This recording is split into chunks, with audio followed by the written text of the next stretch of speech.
De los gloriosos tiempos de esa relación maravillosa de médicos y familias, tenemos visita médica aquí. Un placer estar aquí Doctor en casa, José Antonio Pedro. Soto, bienvenido, gracias por acompañarnos. Un placer tremendo. Hablamos de envejecimiento, nadie se escapa. El proceso tiene que ver mucho con cosas físicas, pero también con cosas mentales. Yo creo que The White House debe ser llamada Slaughterhouse también, porque el matadero, porque realmente es difícil, Pedro. Sin embargo, hay muchos mitos. Hay mitos en cuanto al envejecimiento. Por ejemplo, he oído decir que las personas de la raza negra, cuando lo ves que tiene el pelo blanco, es que es muy viejo. O que las personas asiáticas, los chinos, no envejecen, que es muy raro ver un chino.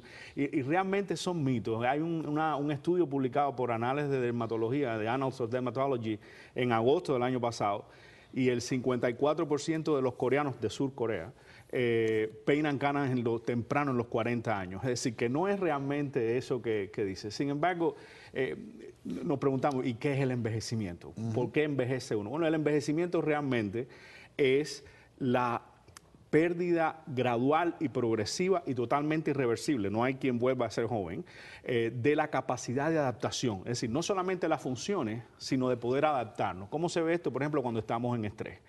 Cuando se pone a una persona a correr. Mientras la persona de 70 años está sentada conversando, hace exactamente lo mismo. Respira, el corazón le late bien. Cuando se le pone en un estrés de correr o algo, es donde se nota que es una persona que está vieja, le falta más el aire, tiene menos resistencia, en fin. Sin embargo, el proceso es un proceso gradual. Lo que se ha visto en los presidentes es que realmente el cambio es muy marcado en 4 años. Es tanto estrés que es increíble. Una concentración brutal. Y esta es una de las teorías. Hay varias teorías. La gerontología es la ciencia que estudia, la rama de la medicina que estudia el proceso de envejecimiento, el fenómeno natural de envejecimiento. No como la geriatría, que lo que trata son las enfermedades de la vejez. Pero la gerontología ha buscado ver cuáles son las causas de por qué una persona envejece en la vida. Unos dicen, por ejemplo, que son cosas estocásticas, es casual, que es aleatorio, y que se producen múltiples formas, múltiples cambios en el organismo desde que uno nace hasta que uno muere, está envejeciendo. Esa es una de las teorías que dicen. Otra, por ejemplo, habla del estrés, sin duda, que el estrés tiene un factor importante en el envejecimiento. Yo creo que ahí tiene que ver mucho las teorías de Selye, un investigador que hizo estudios sobre el estrés y lo coordinó mucho con los procesos de endocrinos, con los fenómenos endocrinos y metabólicos.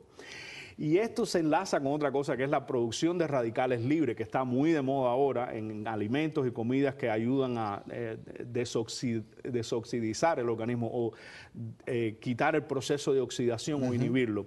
Estos radicales libres son como sustancias que se producen producto de haber comido o de haber comido mucho. Ahora cuénteme, cosas prácticas que se pueden hacer para enlentecer el envejecimiento. Bueno, yo creo que el ejercicio físico, por ejemplo, Pedro, es muy importante, la alimentación adecuada también. Sin embargo, no hay nadie que ha podido decir esto envejece, esto demora el envejecimiento. Se sabe, por ejemplo, que las arrugas, y es una de las cosas más marcadas que tienen los presidentes, George W. Bush, estamos viendo algunas marcas, por ejemplo, en el pliegue nasolabial del presidente Obama.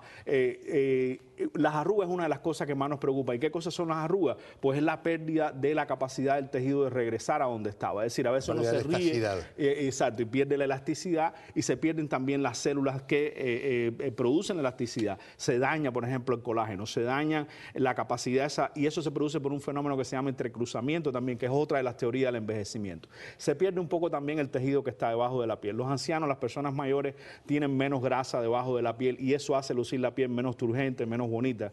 Las canas, por ejemplo, que es una cosa muy interesante, se producen. Yo hablé con el doctor Eduardo Weiss, que es el Mozart de la dermatología en el pueblo, y él me explicaba que es que se pierden los pigmentos del cuero cabelludo que le dan color al cabello.